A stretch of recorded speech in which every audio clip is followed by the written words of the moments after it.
Welcome to the dumbest smart guy podcast on the planet. This is the Central Unintelligence Podcast.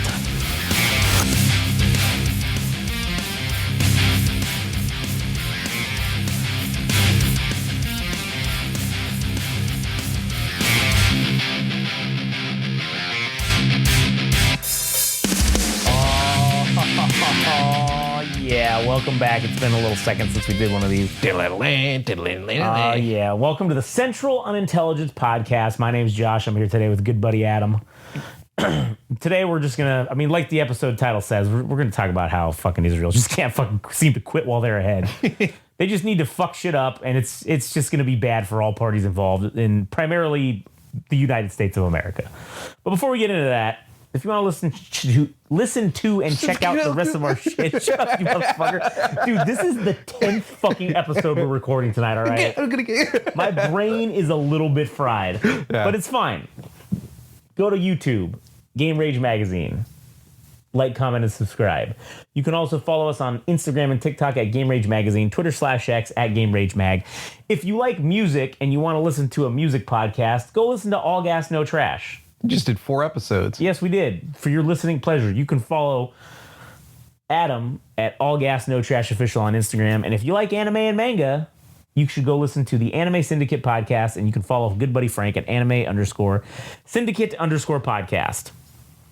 All right, so this is about to fucking blow up. All right, the Israelis are essentially laying the psychological groundwork for attacking and I feel like invading Iran.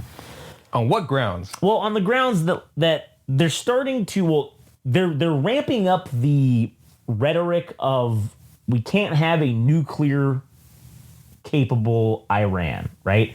This is basically the exact playbook that we did before invading Iraq in 2003. Okay, this is the same Saddam Hussein. He got them fucking nuclear weapons. We cannot allow this nuclear. We cannot allow weapons of the mass destruction. That's the whole reason I think they changed it to weapons of mass destruction, is because George Bush couldn't say nuclear. He just kept nuclear. Or just leave it be a blanket statement for. Oh, it could be anything. Chemical weapons, whatever. But now Israel, they've started to put out these and when the official Israeli government is putting out these videos, you know that there's fucking shit about to happen.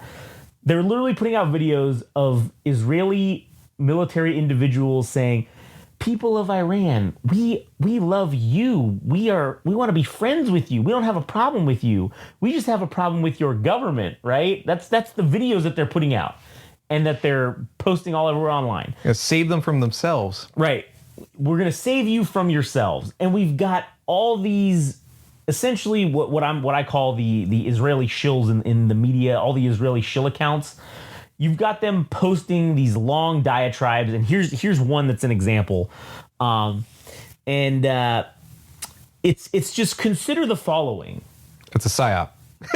Basically. A nuclear-empowered Iran is extremely destabilizing and threatening for the Middle East, the U.S., and the world at large. And this is the second paragraph of this fucking shill statement. Iran, and by Iran, I mean the IRGC and the country's leadership, not its people, is close to achieving nuclear capability. It's only a matter of time, very little time, that Iran will achieve this goal. And then he goes on to talk about Hezbollah. Hezbollah has been an existential threat to Israel with 150,000 rockets, blah, blah, blah. This is a presence that has been a major deterrent for Israel being able to take out Iran's nuclear capability, because this is a threat to Israel. Talking about Israel's decapitated Hezbollah's central leadership. Everyone's been killed. The U.S. has all these things in here. Essentially, the Houthis, you got all these Iranian-backed proxies that are causing this problem. We need to use this opportunity now to take out Iran's nuclear capability. All right? This is it's not word for word across the board, but this is very similar statements by multiple accounts that are fairly popular, that are like shill accounts for Israel. Now, the problem being here is that Israel cannot do this on their own. It's just, unless they're going to use nuclear weapons, they can't do this on their own. But then the problem goes into being hypocrisy. If you're so afraid of Iran having nuclear weapons, why is that? Well, it's because it negates your nuclear deterrent against anybody from fucking with you. Because if someone else in your area has a nuclear deterrent, well, now you guys are at a stalemate. Now anything can be possible. Because, if you use nukes, if we invade you or you invade us, well, we'll just use nukes. Well, if you're the only guy in town who has nukes, now you can't say that anymore. Because if you use nukes, well, guess what, buddy? They're going to be used against you just right in return. Rules for me, none for thee. Or rules for thee, none for me. Yes, right. That's basically what it's coming down to. And I also don't know how that looks to invade a sovereign nation. Well, it doesn't look good. Lebanon Lebanon really doesn't have they do have a government, but it's basically Hezbollah. But Syria has an actual government that's not considered like a terrorist organization for the most part. Yep. And they're not happy that Israel's been fucking doing a bunch of shit there. And also what's not helping is the attacks. It's like Iran, and this is the thing. I feel like this is a trap. I feel like Iran already has nuclear weapons already. So the cat's out of the bag. It's too late, right? I feel like they've already got them. With that shipment that the Russians brought of those Iskander missile systems, which are capable of carrying nuclear warheads, I don't know why you give them nuclear capable missiles and delivery systems if they didn't already have it or weren't extremely close to achieving it. So I think at this point, Iran's already got the shit. There's no unringing the bell unless you're going to wipe them off the planet. And the only way you can really, truly, effectively do that is by using your own nuclear weapons. Because a protracted war against Iran, I think if Iran gets attacked, now we've been doing this back and forth kind of bullshit where they're not really hurting each other. Iran launches all these missiles. Most of them get intercepted. Israel does some shit where it's a targeted strike that kills Hezbollah leaders in Iran, or it's a targeted, detonation or whatever you want to call it.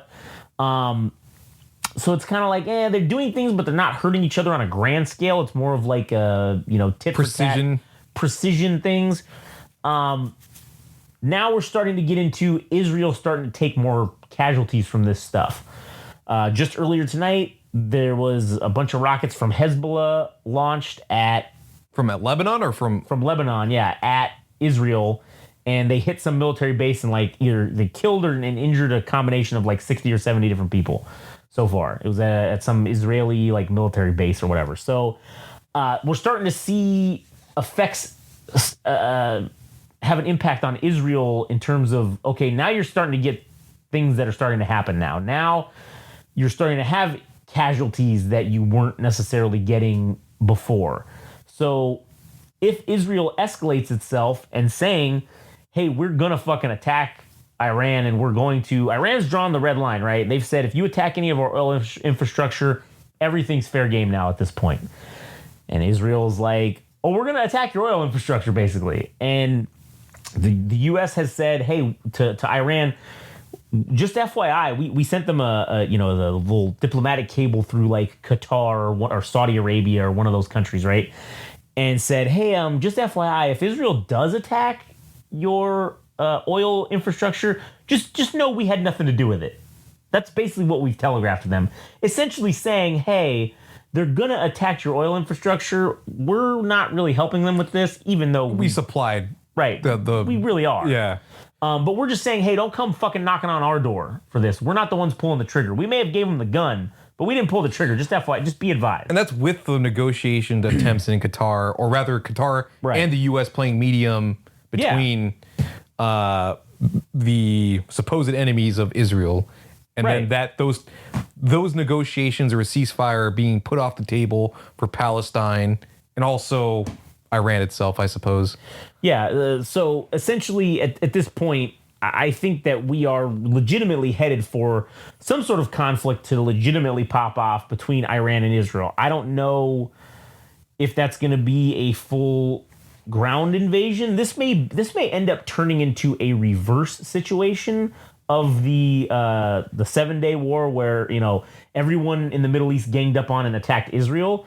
I think that if Israel strikes the oil refining capability in the Middle East, in Iran, I think Iran will make good on its threats, and they will attack other countries' oil infrastructure in retaliation.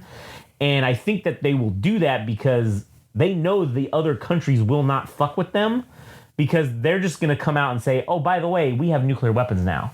So just remember, Israel has their own Samson option. Now we've got one. So if you guys all want to gang up and try to fucking retaliate against us, well, we'll just fucking nuke you. And guess what? No one else has nukes except Israel in the Middle East. So that's fine. We'll just nuke Jordan. We'll nuke fucking Egypt. We'll nuke fucking Iraq, Afghanistan, whoever, Saudi Arabia. Any of these other assholes, we'll nuke them. And guess what? Israel won't nuke us if we do that. If we use nukes on Middle Eastern countries, the Israelis will not strike back on their behalf. It would take the U.S. to have to do that, to respond. Yeah, we might. If Saudi Arabia gets nuked, we might drop some shit back on Iran. With the way Saudi Arabia's kind of been double crossing us lately, I don't know if that's 100% a guarantee, but we would at least respond likely with some sort of conventional weaponry, maybe not nuclear capabilities, but we may respond with some sort of heavy bombardment or whatever. Well, I mean, in order to not use so many people for Israel's own sake, because their population isn't all that big to begin with, right? It's like 5 million or... Yeah, it's fairly small. And they don't have a lot to draw from in terms of like what these other countries like Iran could put up, way bigger numbers. But it's 5 million combat ready people, because they have at 18 years old, you're automatically in the military. Right. It's mandatory service. So, but again, I don't know, man. There is quite a bit of stakes for a country that only has a population of 5 million and maybe only half are combat. Maybe even half of that, 25% of their population is serviceable for a full-scale war, which means like it almost doesn't seem realistic that this will be a ground invasion if it'll just be, I don't know what Israel's Air Force looks like, but if they just end up doing airstrikes on Iran, would probably be the most feasible way to go. Yeah, that's probably what it'll end up being. In terms of when they're going to attack Iran, and they said we will attack Iran, and it will be at a time of our choosing, obviously. So they're just getting shit ready. And I actually don't. When's like Yom Kippur? Because if they did that shit on Yom Kippur, I think that's actually happening like right now. Is it really? Let me just double check that, because I think that attack that happened Yom Kippur 2024. Was it before? Or after? Yeah, that's right. It was this past weekend. It was October 11th and 12th. So it was just this past Friday and Saturday. Okay. So, because that's kind of like, I don't know if it's frowned upon to hit up enemies during a religious holiday or a religious event. Yeah. But then again, Israel didn't have any shame about doing that during that gentleman that was the funeral or whatever for the non-militant leader, like the negotiator for Hamas. What was his name? Hamzai Anwar, I think, or something like that. I don't know. I'm gonna look it up in the meantime. Anyways, but yeah, this, and we also have to remember that this is essentially how World War III is kind of being fought. Ismail Haniyeh. Israel, is by proxy, right? And Iran is the proxy of China, Russia, BRICS, that whole thing. Israel's obviously the proxy of the U.S. and like Western quote unquote forces or whatever, right? So these two assholes going at it in the Middle East is going to be bad, because then that's when it's gonna prompt further proxy battles to happen, likely between. It already is happening. Right. Well, you've got. I think just on paper. Yeah. Is it called World War III? Not yet. Or I think in the history it will be looked back upon as this started like. I think with the invasion of Ukraine will be the initial starting point for what they will consider World War III when they look back on the history books. That is interesting to think about. If what we eventually live through is World War III, that we would try to like look back retrospectively, or even in this moment, about what was the catalyst for this event. Yeah. That it's hard to even tell because it's like a forest from the trees Yeah. situation. It's true. So I don't know, but either way, Israel's going to do some shit, and I don't know when, but we will. There was also Netanyahu going to the United Nations to give some speech about the security of Israel itself, and then all these people within the I don't know what that room is called. It's like the UN. There's the General Assembly room. Hall, General Assembly. Yeah, there you go. That numerous people just started walking out before he had even given the speech. So I don't know. That kind of tells you where people stand on a global scale about how they feel about this particular situation. I mean, I think numerous countries have said that this is, catastrophic or even genocidal efforts from Israel to wipe out Palestine, or even if they don't even see it in their own minds, this is how the world fucking sees it, on a global consensus. Yeah, basically. So this is gonna be bad either way. It's not gonna be good, as we've been saying. So I guess we'll just see what happens. We'll just keep getting it's like this blue balling of like, oh, we're gonna do something. Will they, won't they? And then they do something, and then it's like now the other side's like, oh, now we're gonna do something, and then you get this blue balling of weeks at a time, and then they finally do something. So maybe another year of just continually playing coitus with airstrikes or missile strikes, and we never actually get anywhere. That's true. Maybe, who knows? But anyways, all right. Well, fuck. You got anything else for this one? No. All right. Well, that'll be it. Go to check out our YouTube, Game Rage Magazine. Like, comment, and subscribe. Follow us on Instagram and TikTok at Game Rage Magazine, Twitter/X at Game Rage Mag. You can follow Adam at All Gas No Trash Official on Instagram, and you can follow good buddy Frank at anime_syndicate_podcast. That'll be it for the rest of us. If you're in Iran, shoot us a DM. Let us know what you guys are gonna do. I'm just curious. So, anyways, all right. Catch you on the next one.